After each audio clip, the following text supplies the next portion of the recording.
Are you a podcaster? Maybe you've got that big idea and you're looking for a network to join. The multi-award-winning Ozcast Network can get your content to eyes and ears all over the world. Join now for the first month free, and you could be featuring this sound at the beginning of your podcast. Ozcast. Simply head to ozcastnetwork.com for details. Ozcast.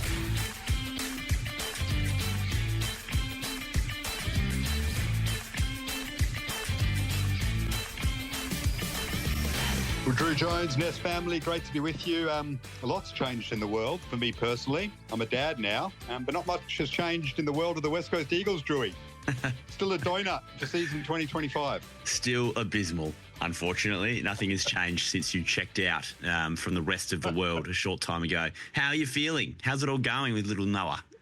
Little Noah Long is doing very well, mate. A little bit better than the Noah Long at the West Coast Eagles, unfortunately. Hopefully his season gets going soon, but no, he's great. Cute kid. Feeding well, sleeping well, and just maybe he's more awake to the world, and the West Coast Eagles are on the right track, which I heard you say last week with Rory Campbell. Thanks to Rory for filling in. Maybe he'll time his run just perfectly. Maybe the Eagles will time their run for when Tassie comes in, so they don't get stuffed by the compromised drafts.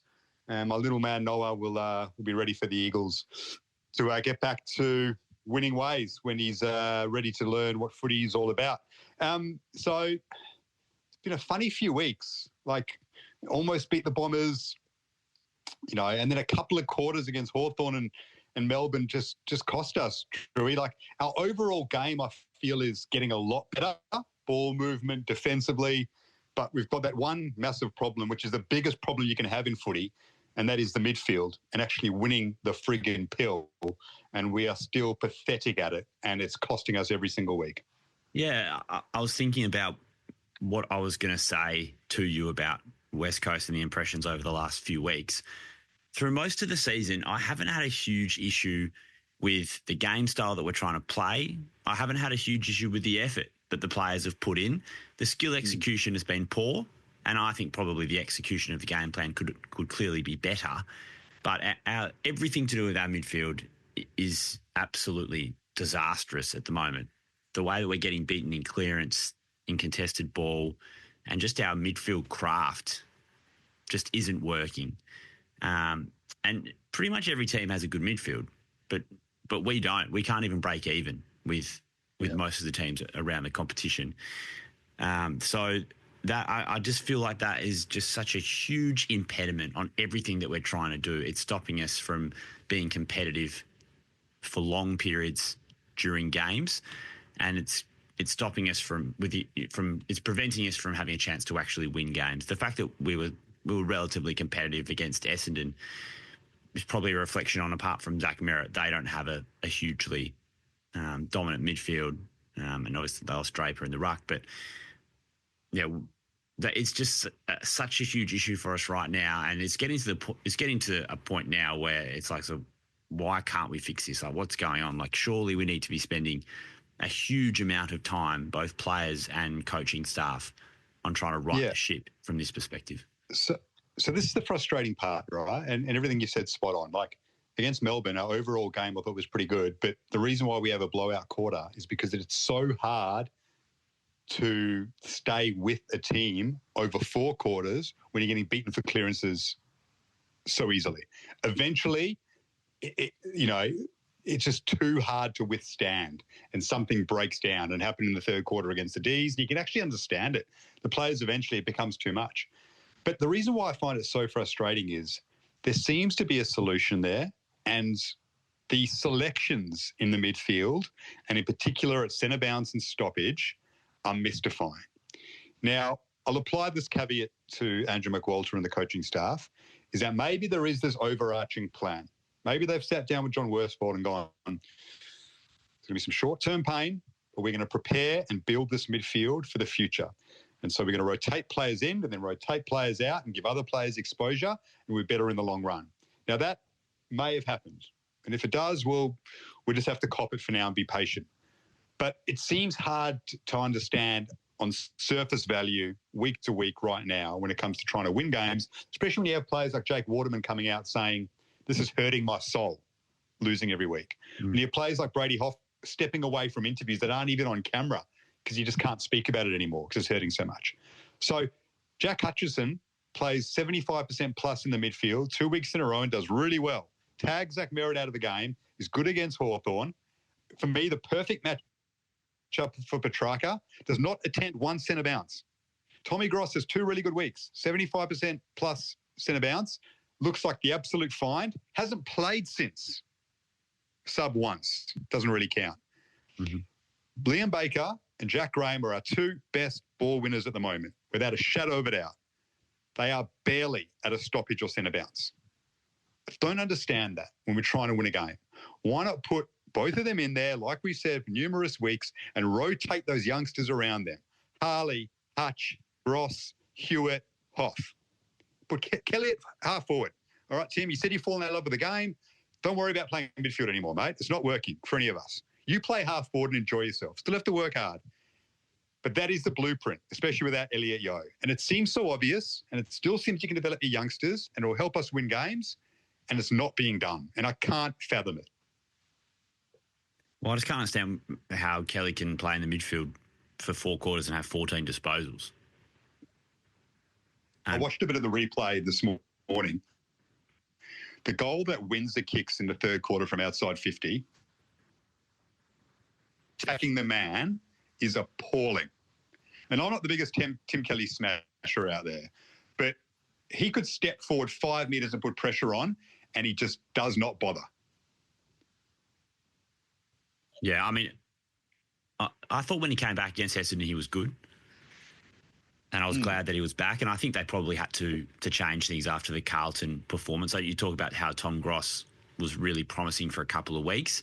There was a response to the contested possession disaster and the clearance disaster against Carlton, which was Gross going out of the midfield. There's no reason why he can't be in the team and be rotated through in a smaller number or used in a slightly different way, because it seems like it's worthwhile him getting games under his belt right now. Harley Reid was tagged by Jack Viney. They obviously thought, we're not going to let happen anything close to what happened a year ago. And I can understand why Simon Goodwin would do that. Jack Viney has done some tagging roles this season and been really good. So I'm willing to give Harley an out for a poor performance. I know Matthew Lloyd said, according to selection integrity, he should be dropped this week. I don't agree with that. But I'm just a bit mystified as to why we are so far below the standard required in our midfield. But we could be better. Like, do you get what I'm saying about Baker and Graham? Yeah. So there's a personnel on ball at all. There's a personnel issue here that could be fixed immediately. I mean, Baker, I can understand because he's quite literally one of the most versatile players in the comp. But Graham, to me, doesn't make any sense. Like, wasn't he brought in to be a battering ram in the midfield for us? Like, everything we've heard has been super positive. Great trainer, good leader. He's fit. He's strong. I think he's top 5 in the league for tackles. That says it all. There. Yeah, just get him in there. So they might be like, let's say if Andrew McCall are listening to this, you're going, well, where are you going to be in 5 years if we only play Graham and Baker in the midfield? How's that going to help? And I get that, but you can still get enough time into the youngsters by having those 2 in there 75% of the time. Yep. Yeah, and so Elijah Hewitt's been one of our bright sparks over the last few weeks, and I assume he's sort of working back to full fitness. He's getting back to game fitness, building confidence in his body. You would think that his numbers through the midfield will just go up and up as his body gets more acclimatized to playing at the top level again. So hopefully we'll see the fruits of more Elijah Hewitt around the ball, because what we've seen from him has been quite promising. You've been impressed with Huey? Oh, it's been amazing. So that's been the bit of the last 3 weeks. And not only the way he plays, he's so confident, he's got so much burst, he's strong, he can finish. I mean, he's a striker, right? I think they're the most valuable players in the game. Yep. The Chad Warners, the Christian Petrarcas, the guys who are attacking midfielders, like the number 10 in soccer, right? They'll sit just in front of the defensive midfielders, they'll win the ball, but then they'll for you. And he's that. And that is so exciting for us. And I just wish he'd have a bit more support around him to help him blossom even more, because I'm still concerned about that, clearly. The other thing about him is that he's such a good speaker. I mean, he is a future captain of the Eagles. And it's probably a bit too early for him next year, but no, it's going to be a fair discussion point. Who's going to captain the West Coast Eagles next season? Maybe that's a question for you without notice. Well, and there are options there. There's Jake Waterman, there's Ruben Jinby. Maybe you go the short-term option of a Baker or whatever for a year or two. But my God, Hewitt has captain written all over him, the way in which he speaks. He spoke this week, and he's like 20, right? He sounded like he was 30, the way he was speaking about the team and the club. And so, yeah, I actually came to the podcast today sort of ready to say this to you, which is I think Jake Waterman should be captain next year. Yeah, I think that's a fair call. I'm up with that. I know he still feels like he's trying to iron out a few issues with his body at the moment, but just the way that he's been speaking on his segment on 6PR, I've really enjoyed. He's one of our best players, perfect age for it. I think I love Liam Duggan.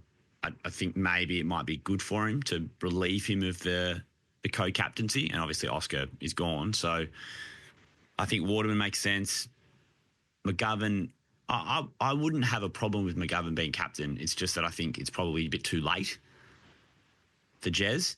Yeah. So, yeah, and then, Hewitt is clearly going to be a leader of the future, but my pick right now, my captain's pick would be Jake Waterman. Yeah, I'd have Waterman captain with Baker, Graham, Hewitt assistants. Vice captain, sorry. Yeah. And maybe a Ruben Jinby, who I think's got some good leadership about him. Brady Hoff's another one. I don't think we're hugely short of leadership options moving forward. I think Hoff and Jinby are both viable leaders in the future.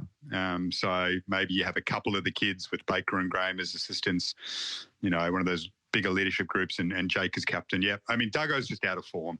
I think criticism I think he cops is unfair. He's a premiership player. He works hard. He wants the best for the team. He's just struggling for confidence at the moment. You can tell when he sometimes just throws the ball onto his boot. He's just a bit panicky, and that's a confidence thing. I thought he was better on the weekend against Melbourne. I thought he had a good game, but on the whole, he's down in form, and maybe it's better for him if he releases a bit. So, yeah, Hewitt, hugely exciting. Can't wait to see him on the G this week against Richmond. We'll get onto the Richmond game in a moment, but we should still touch on the Harley situation a bit. It feels like the messaging at the moment is that he's more likely to leave end of the season than stay. But I'm hearing that we are very positive and optimistic about keeping him. John Ralph did a piece today that was a bob each way. Eagles are confident and positive, but all the Melbourne clubs are confident that he's going to ask for a trade at season's end and that they're in the mix. So it hasn't really told us anything we don't know. Yeah, I don't have any strong views at the moment other than if he indicates that he's not going to sign the contract and we get a really good offer at the end of the season, then I think I would be content with us cashing out. But my preference is that obviously we sign him an extension and that we keep him. But the thing is, Garby, it just depends who's knocking, isn't it? Like if Richmond are coming with their first rounder and North's first rounder, and Harley wants to go, then that's the sort of offer that potentially we take. But if it's Hawthorn or Geelong offering pick 16 and a future first and, someone else's first rounder this year or whatever, it's hard. That the capital really makes a difference, doesn't it, in terms of what we're willing to accept. But, yeah, I get a bit frustrated with the constant, just every single week talking about he should be dropped or, now he's definitely going to leave and watch it, it's just every single week like there's something. I feel sorry for Harley. I feel sorry for everyone associated with him, to be honest, because it's just dragging on and on. And it's like two of the people that Kane Corns have gone after this season are barely 20 years old. Are you a podcaster? Maybe you've got that big idea and you're looking for a network to join. The multi-award-winning Ozcast Network can get your content to eyes and ears all over the world. Join now for the first month free. And you could be featuring this sound at the beginning of your podcast. Ozcast. Simply head to ozcastnetwork.com for details. Oh, no. This is why I think we were on the money when we spoke about it pre-season. Like, our best chance of keeping Harley was to have an encouraging first half of the season, win a few games. Like, everything we're hearing now, the Eagles are positive and optimistic. That tells you that if we'd won 3 games to this point, Harley probably signs. But because it's just getting a bit too hard, and then he thinks about leaving. And then because of that, it brings criticism on him. Right? He's thinking, well, if I'm in a team that's winning, I'm not copying all this shit all the time. So that's why I just struggle to understand some of our decisions at the moment, which have not helped us win games of footy. I'd like him to stay, but it seems like it's probably 40-60 against us at the moment. This week's a chance to win a game at the MCG. Maybe that gives him a lift and everyone a lift. I mean, it's a massive opportunity. I think we can win. We're no chance if our on-ball selections are just ridiculous again. Give Hutchison a tagging job, get Baker Graham in there, Hewitt in there, Grosh should play, roll Harley through there, put Kelly at half forward. We can win the game with the right selections in there, and it's a massive opportunity for us. If we don't win this one, it becomes... I still think we'll win a few at the back end of the season. It's a long campaign, but my God, it's a horrendous first half of the season if we don't win this one. I think a stirring win at the MCG will do a lot for us. It'll be a big boost for Harley. Like, things right now for Harley will seem pretty cruddy, like getting tagged, not getting his hands on the footy. He's not as fit as he wants to be, can't win a game, getting criticised nearly every week. Things are feeling gross. If you get a really good win and you get to enjoy being around your teammates and celebrate each other's successes, maybe a couple of beers after the game, really connect with everyone, all of a sudden the project feels different. It feels doable. It feels like, geez, maybe we can build this. Like, how good is this going to be when we get through all this shit and then we start competing every week and winning games and going up the ladder? Like, that's ultimately how you're selling the club to Harley. So we need to turn things around soon, and this is a winnable game. So yeah, let's hope that they get the selections right. I just wanted to ask you about Oscar Allen, your take on him in defence at the moment. Without Gov, it works. I thought he was pretty good against Melbourne. I don't mind it. We don't need him up forward, right? With Jake there. Jack Williams, does Archer play this week? We'll wait and see, probably. Job Shanahan is very exciting. I watched a fair bit of his waffle highlights, and we knew that he was a player to get enthusiastic about. Like, I think he might debut this week if Archer Reed doesn't come up. He's someone to put into our forward line sooner rather than later. So, yeah, Oscar playing down back is fine for now. Well, we've got issues there. I'd like Harry Edwards in the team. We've discussed that. We'll see if he can back. But, it's fine for now. And if he's going to be moving at the end of the season, which we forecast he will, well, let's develop our younger forwards. And, we're still going to get for him because the deal's probably been agreed with Brisbane, assuming he goes there. I wanted to ask you about the ruck. So Matt Flynn did well for a couple of weeks and then gets monstered by Gawn. Is that more down to him coming up against the literal GOAT? Apologies to Dean Cox. Or do you look at it again now and say, well, that was the really bad Matt Flynn? Maybe it's time to bring in Big Bad Bustling again, considering he had a really good game in the waffle. Or would you like to stick with Flinner? Yeah, so this is the balance that the Eagles are trying to work out, right? Like, Flynn's probably a slightly better tap ruckman, a little bit more ruck craft, but doesn't have the athleticism perhaps to have the ability to stop the opposition ruckman, whereas Bailey's probably a slightly better stopper. Like, Gawn's ruck record against Bailey Williams isn't that crash hot, but he was able to really dominate against Flynn. So Flynn, to me, doesn't seem as good at restricting, and Bailey, you get sort of a little bit less at the actual ruck contest. So it's a hard decision for Andrew McQualter to have to make because we so badly need ruck craft in this situation to try and improve our clearance work. But perhaps having Bailey around to lay big tackles and win clearances, maybe that's more valuable. So Nankervis is a big brute, not necessarily known necessarily for his ruck craft either. So I get the sense that they'll go with Bailey this week, but that's really just a gut feel.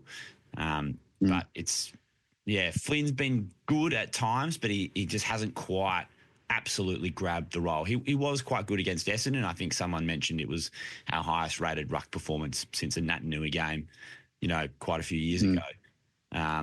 But just hasn't been able to maintain that level. So that's a decision to make going forward. I would probably go with Bailey this week, but it's not. They're both fine. They're not winning the game for us, are they?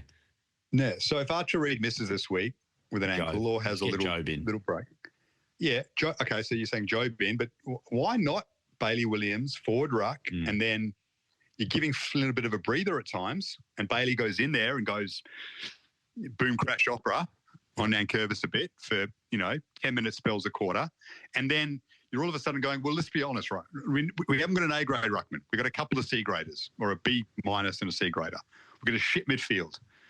Maybe we chuck just 2 ruckmen at him a game to give ourselves a chance of having some ruck contests and clearances, rather than putting it all on one guy when we're lacking a fair bit of confidence in their ability to do the job anyway. To me, that seems logical. I'd like to see Bailey come in this week and play second ruck forward for Archer if his ankle's not right, or to give him a rest, and then lessen the load on Flynn, and you give Nankervis, who's right up there with Richmond's best players, a real task and a workover, which can give us a better chance of winning the game. Yeah, I don't mind it. Yeah, I like your thinking. It'd be great to get Jobe in the team at some stage. I think Oscar Allen playing in defence does give us the ability to blood Shanahan at some stage, even if McGovern's in the team. So I'm sure that they're keen to do that. I think Luca Grego probably isn't too far away from getting a crack in the midfield as well. Just a question of when they want to bring another young guy into the midfield mix. Like, do they bring Gross back, or do they go with Grego, like a fresh look? That's in our. Why isn't Gross playing? I haven't asked you that. Why isn't Gross playing? Well, my theory has been that he's the one that's sort of been the scapegoat from the Carlton game, the 77 contested possessions and losing clearance, 50 to 20 or whatever it was. That would be my guess. Young midfielder, maybe he wasn't adhering to the defensive stuff that he needed to do, so he just goes back to the waffle to learn all that stuff.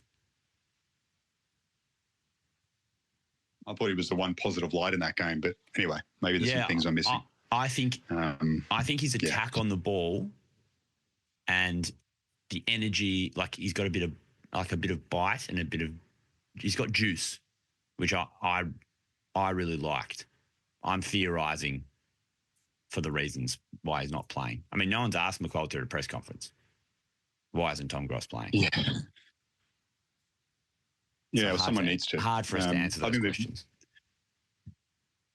Yeah, and the media worked over McWalton pretty well on Harry Edwards, but someone needs to press him on Gross and on Hutchison. Why does he go from 75% midfield time to zero, literally zero stoppages against Melbourne? Like not 25%, down to zero.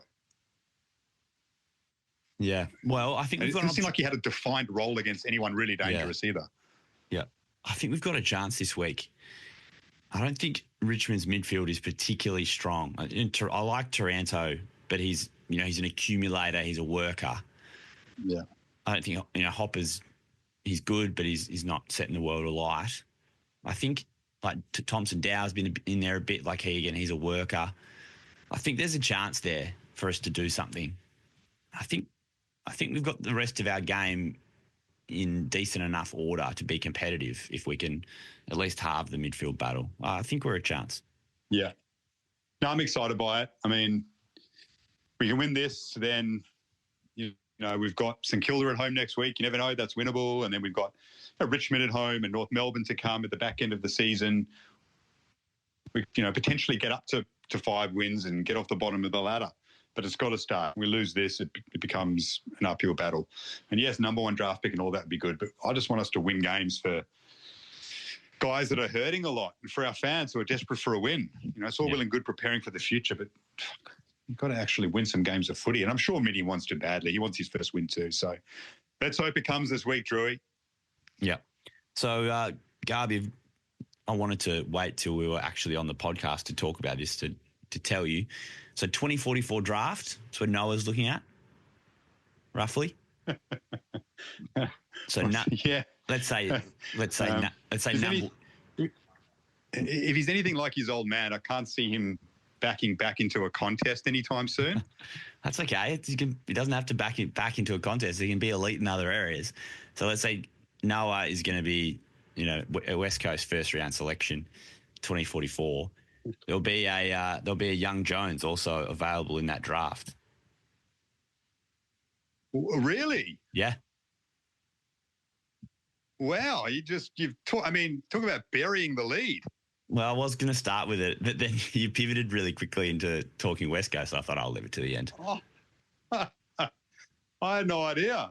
No, I've been waiting to tell you on the podcast. Mate, congratulations. That is awesome news. Yeah, very exciting. So, big year for the Nest. The Nest family. A little boy? So it's a boy? Little boy, yep. Oh, mate.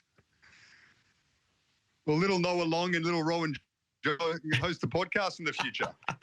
Rowan Jones. Rowan has not come across Rowan Jones or Brett Jones? What's he going with? Oh. Rowan Jones or Brett Jones? What's he going with?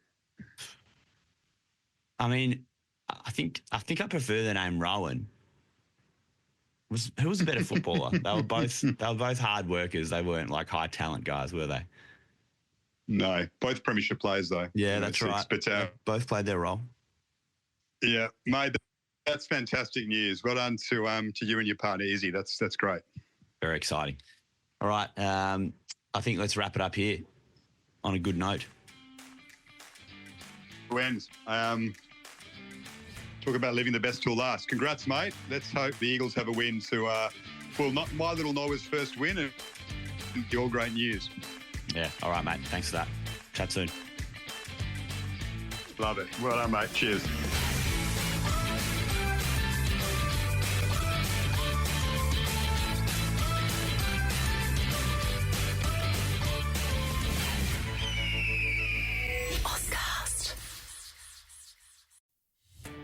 Are you a podcaster? Maybe you've got that big idea and you're looking for a network to join.